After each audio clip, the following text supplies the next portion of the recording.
Is 1984 becoming a reality? George Orwell's warning to the world, a future foretold. In a world flooded with distractions and half-truths, one question quietly lingers. What remains of you when everything else is taken away? This video is not just a breakdown of Orwell's dystopian vision. It is a mirror to the self, a confrontation with the fear, silence, and self-erasure that slowly eat away at our inner freedom. Through the lens of totalitarian control and psychological collapse, we explore how the erosion of truth begins from within, and how healing, meaning, and identity can still emerge from the ruins. If you've ever felt lost in a system too loud to hear your thoughts, or too fast to honor your values, stay with us. You might just remember what they wanted you to forget. This is not about politics. It is about presence, inner clarity, and the subtle strength of those who dare to think for themselves. When freedom becomes nothing but a forbidden memory. In 1940, George Orwell saw what many refused to see. He understood that the world was shifting not just politically, but spiritually. Freedom, once a living, breathing force in society, was being reduced to a dangerous illusion. The individual, once sacred and sovereign, was slowly becoming obsolete. Orwell did not write out of despair, but out of urgency. He knew that when freedom becomes a forbidden memory, the soul of a society begins to fade. In his vision, the age of totalitarianism would not arrive with violence alone, but through silence, submission, and forgetting. It is not chains that destroy freedom first, but apathy. Orwell's warning was not just for governments, it was a mirror for every individual. He believed that the collapse of freedom begins in the smallest of ways. In the moment you choose silence over truth, comfort over courage, or conformity over self-respect. These tiny acts build a world where freedom is no longer a right, but a risk. His message echoes louder today when people are more connected than ever, but more afraid to speak, think, or feel authentically. What Orwell feared most was not the rise of tyrants, but the fall of personal responsibility. The erosion of freedom begins within. Healing begins when we remember who we were before the silence. When freedom feels far away, it is not gone. It is waiting inside those who still dare to remember to feel and to speak. The first step to rebuilding anything begins with the refusal to forget. A state that knows everything controls everything. Totalitarianism is not merely a form of government. It is a system of belief that demands complete submission from the soul. It erases the distinction between private and public, turning every thought into a matter of state concern. In such a system, there is no place where the self can retreat. No space where one can simply be. This is what Orwell foresaw, a state that does not just control your actions, but your mind, your language, and even your memories. In the 20th century, communism and fascism, though ideologically opposed, led to similar realities. They both created regimes where power was absolute, where citizens were not individuals, but instruments of the state. Under these regimes, there was no higher truth than the will of the ruling party. The past could be rewritten, the present manipulated, and the future dictated. It was not politics, but the colonization of consciousness. The danger of such a state lies not only in its brutality, but in its ability to make people believe that there is no alternative. When the government defines truth, dissent becomes madness. When fear is constant, obedience becomes a habit. And when people grow used to the absence of freedom, they no longer know what it means to live freely. But even in such a system, the soul resists. Deep within, something remembers. Totalitarianism can invade the body and silence the voice, but it cannot extinguish the quiet rebellion of thought. To build inner strength is to defend this sacred space. To reclaim self-control is to take back what no regime can rightfully own. The power of the state is great, but the power of a person who remembers their truth is greater still.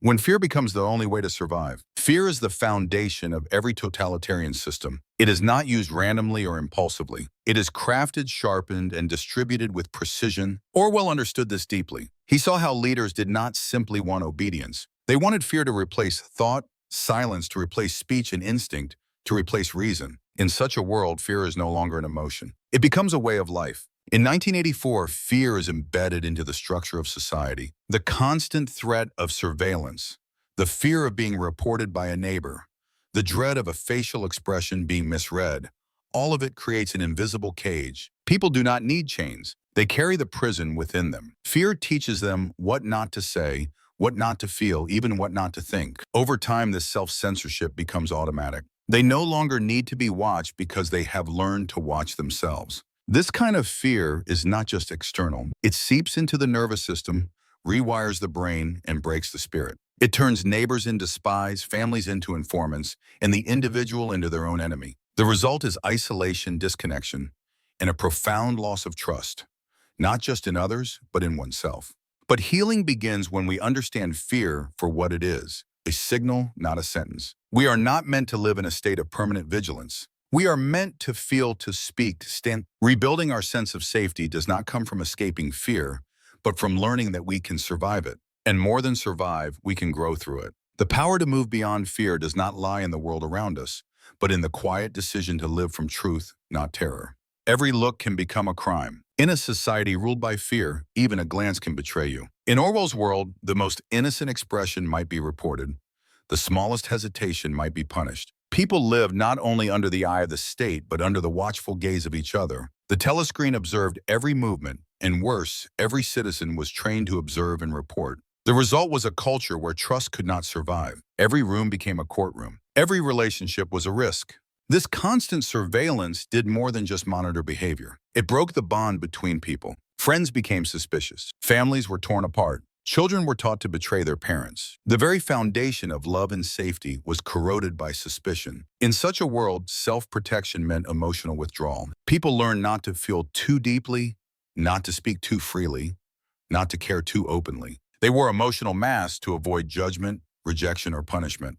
But the cost of this survival strategy is devastating. When we cannot trust others, we forget how to trust ourselves. When we hide our emotions for too long, we lose the ability to feel fully. Healing begins when we reclaim our right to connect. Even a single moment of genuine human contact can break the spell of fear. Looking someone in the eye without fear is an act of quiet rebellion. To control a society, the regime must first control its relationships. To restore our humanity, we must begin with connection. Behind every glance is a story. Behind every silence, a heart that longs to be seen. To rebuild trust is to rebuild life itself. And to do that, we must first dare to look without fear. When truthfulness becomes the most dangerous thing. In a totalitarian world, honesty is not a virtue but a threat. To speak the truth is to risk everything. In Orwell's vision, people learned to lie not just to others, but to themselves. It became safer to forget what was real than to remember what might get them punished. A smile at the wrong time, a word said with the wrong tone, a memory that does not match the official version. All of it could be used as evidence against you. Truth was no longer a matter of fact. It became a crime of intention. This atmosphere of fear and distortion creates a new reality. People survive not by being sincere, but by performing. They say what is expected, not what is true. They act loyal not because they believe, but because disbelief is dangerous. Over time, the line between appearance and reality disappears. The lie becomes normal. The truth becomes invisible. Yet something inside always knows. There is a quiet pain that comes from pretending too long. When our words betray our thoughts and our actions betray our values, the soul begins to fracture. Healing means to reunite what was split. It begins with the courage to be inwardly honest, even when outward silence is necessary. It begins when we remember what we know, even if we cannot yet speak it. Truth is not just a statement. It is a way of living. To reclaim it, we must first stop lying to ourselves. The world may reward the mask, but the soul only breathes behind the truth. Even when honesty is dangerous, it remains sacred. In the darkest systems, those who keep a piece of truth alive within are already resisting. When losing direction becomes the norm. In a world stripped of truth, confusion becomes a new order. When everything is uncertain, people stop searching for meaning and start clinging to whatever keeps them afloat. This is not by accident. Orwell showed how totalitarian regimes erase history and rewrite the past, not simply to control information, but to dissolve the very foundation of clarity. Without a reference point, people no longer know what was, what is, or what might be. They exist in a fog where nothing is solid, and every step feels like walking through mist. The Ministry of Truth in Orwell's vision did not preserve truth, but destroyed it. Records were altered, dates changed, facts erased. Over time, memory itself becomes a threat. The ability to remember what was real is replaced by the need to accept what is announced. This creates a deep fracture in the mind. People begin to doubt their own perception, their own memory, even their own feelings. This state of disorientation is not just mental, it affects the soul. When nothing is certain, people stop trusting themselves. When meaning is unstable, life feels hollow. But within that emptiness lies the chance to rebuild. When everything around you shifts, you are forced to return to what does not, to your values, your sense of right and wrong, your inner compass. Healing starts when you stop waiting for the world to offer clarity and begin creating it within. Meaning does not have to be handed to you. It can be rediscovered piece by choosing what to hold on to. In a world that confuses you, can still be someone who sees clearly, not because you know everything, but because you choose to remember what matters. Psychological warfare and the trap of propaganda. Propaganda is not just a message. It is a weapon aimed at the mind. Orwell showed how regimes use it not to inform, but to confuse, exhaust, and reshape reality. In such systems, words lose their meaning. Peace means war. Truth means lies. Freedom means obedience. These contradictions are not accidents. They are designed to weaken the individual's grip on what is real. When language becomes unstable, thought collapses. And when thought collapses, control becomes effortless. The danger of propaganda is not in the message itself, but in its persistence. It follows you everywhere. It speaks through news, education, art, and even memory. It tells you what to believe, what to feel, what to forget. Over time, this constant pressure breaks down resistance. People stop asking questions. They stop comparing. They stop remembering. In the silence that follows, the regime gains its strongest power. But the mind was not built to be silent. It was made to seek, to question, to connect. Psychological warfare succeeds only when we forget this. Healing begins when we reclaim our inner voice. When we stop repeating what we are told and start listening to our own questions. When we stop fearing the confusion and begin moving through it. Truth does not shout. It whispers, and it returns when we make space for it. To resist psychological warfare is not to fight louder, but to stay awake. It means becoming guardian of your own mind, choosing clarity over chaos, choosing depth over distraction.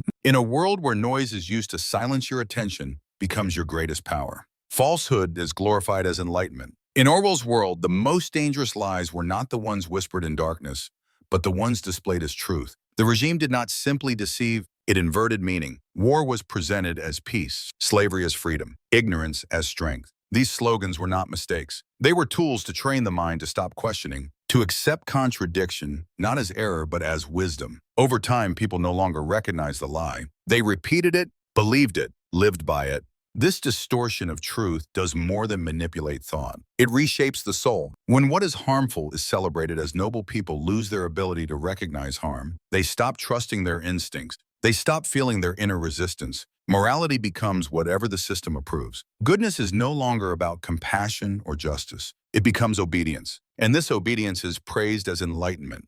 But true enlightenment does not demand silence. It does not require submission. It invites awareness, responsibility, and inner clarity. To break free from the worship of falsehood, one must begin to feel again. To sense what is wrong even when no one else sees it. To hold on to conscience even when it is punished. Reclaiming truth begins not with shouting it, but with refusing to betray it. Even if your voice is quiet, even if your eyes are the only ones still open, it matters. In a world where falsehood is glorified, to stay honest is an act of deep courage. And in that quiet defiance, the human spirit begins to rise again, when your thoughts are no longer yours. In a society where language is manipulated and truth is distorted, the final conquest is the mind itself. Orwell showed how totalitarian regimes do not stop at controlling actions. They aim to control thoughts, not just what people say, but what they are allowed to think. When the boundaries of thought are drawn by fear, people begin to censor themselves. Over time, they no longer need threats. They silence their own questions before they are even formed. This erosion of inner life is the most devastating form of control. It creates a world where conformity feels like safety and doubt feels like betrayal. People lose not only their voice, but their sense of reality. They accept contradictions. They repeat the approved slogans. They start believing things they once knew were false. Memory fades. Conviction dies. And with them, the self begins to disappear. But the mind is not easily erased. Even in silence, a part of us resists. It remembers. It aches. It questions. The journey back to self begins when we honor this silent part. When we stop judging our confusion and start listening to it. When we give space to the questions that were buried. Reclaiming your mind is not loud or dramatic. It begins quietly in private moments, in the return to honest reflection. You are not what you were taught to think. You are the one who can choose again. In a world that tells you who to be, choosing to think for yourself is an act of strength. And in that choice, the mind becomes your own once more. The fate of one who no longer believes in himself. Winston, once a quiet rebel, eventually surrendered, not only his words but his will. After endless pressure, isolation, and psychological torment, he let go of his last defense, the belief that truth still lived within him. In Orwell's vision, this was the true victory of the regime. Not when the body breaks, but when the mind agrees. Not when someone obeys, but when they believe obedience is right. The final collapse happens not through force, but through the slow erosion of the self. Winston's transformation is chilling because it mirrors what can happen in real life. When people are pushed far enough, they start to doubt their own perception. When no one around them remembers, when all the signs point towards submission, giving in feels inevitable. To survive, they adapt. But in adapting, they begin to lose the thread of who they are. This loss is not the end, but it is a moment of great danger. When a person stops believing in their own thoughts, healing becomes harder. Recovery feels out of reach, but even in the deepest defeat, something can remain. A memory, a feeling, a whisper of what once was. These small remnants are not weakness, they are seeds. To believe again is not a quick return. It is a slow rebuilding. It starts in quiet choices, in choosing to feel again, to question gently, to trust a little more each day. Winston's story is a warning but not a sentence. The human spirit, even when crushed, holds potential. When belief in oneself returns even softly, it marks the beginning of a new path. A path not of resistance, but of renewal. Awakening does not come from uprising, but from turning inward. In a world where resistance seems impossible, where every path is watched and every word is weighed, awakening begins not with rebellion, but with return. Not the return to a system, but to the self. Orwell's vision reminds us that even when the outer world is controlled, the inner world remains a frontier. The regime can chain the body, rewrite history, and silence speech, but it cannot erase the moment someone chooses to turn inward and ask what still feels true. This inward turn is not loud. It does not make headlines. It happens in silence, often in pain, and always in solitude. It begins when someone stops running, stops pretending, and starts listening. When the noise of propaganda fades just enough for the voice within to be heard again. That voice, though fragile, carries memory, meaning, and the first spark of freedom. Turning inward is not escape. It is return to what cannot be stolen. Values, conscience, identity. In the darkest systems, this return becomes the most radical act. It means choosing awareness over ignorance, clarity over confusion, stillness over chaos. The inward journey becomes the foundation for rebuilding what was lost. Awakening is not the end of struggle. It is the beginning of presence, of seeing without illusions, of standing without shouting. It is the quiet knowledge that you are still there, still whole beneath the ruins. And from that place, change becomes possible, not from rage, but from clarity, not from force, but from truth. Finding meaning where hope no longer exists. When everything seems lost, meaning does not vanish. It hides beneath despair, beneath exhaustion, beneath the silence of a broken world. Meaning waits to be remembered. Orwell's world was bleak, yet even in its coldest corners, the possibility of meaning still lingered. Not because the system allowed it, but because the human soul quietly demanded it. Even in the face of surveillance, fear, and lies, something deeper remained untouched. Meaning is not always found in victory. Sometimes it lives in endurance. In choosing to care when it is easier to be numb. In remembering what matters when the world tells you nothing does. In protecting a single thought, a single memory, a single truth that gives life its weight. This is not about changing the system. It is about refusing to let the system change who you are. In the absence of hope, meaning becomes even more essential. It becomes the thread that holds the self together when everything else falls apart. The world may offer no comfort, but the act of holding on to meaning is itself a quiet rebellion. It says you are not lost. You still stand. You still feel. You still remember why it all matters. To find meaning in emptiness is not denial. It is an act of courage. It is the recognition that even in the darkest reality, life still whispers, and if you listen closely enough, you will hear it. Not shouting, not demanding, but waiting. Waiting for the one who is brave enough to care again. You are still there if you still know who you are. In a world that tells you who to be, remembering who you truly are becomes the greatest act of defiance. Totalitarian systems do not only aim to control your actions, they aim to redefine your identity. They want you to forget your name, your past, your inner voice. But as long as you still know who you are, even in silence, you are not fully conquered. You may be forced to act, to speak, to live in ways that do not reflect your soul. But deep down, there can remain a space no system can enter. A place where your truth still breathes, where your values remain intact, where your memory is untouched. This inner sanctuary is not loud. It does not demand attention. But it is real, and it is yours. The journey back to yourself does not begin in the crowd. It begins in solitude, in moments of stillness, in the quiet realization that despite everything, you are still there. You still carry your own thoughts, your own dreams, your own sense of right and wrong, and from that awareness, strength returns. Slowly, quietly, but powerfully. To awaken is not to escape reality. It is to step into it with clarity, with presence, with the calm knowing that even if the world forgets you, you have not forgotten yourself. That is the first breath of freedom, the moment you choose to live from the inside out. The moment you remember that no matter what they take, they cannot take your essence. You are still there, if you still know who you are. Even in the darkest systems, the light of the human spirit endures. Orwell's warning was never meant to paralyze us, but to awaken us. The battle for truth, for self, for meaning begins quietly, inside. And it is there, within the stillness of our being, that real freedom takes root.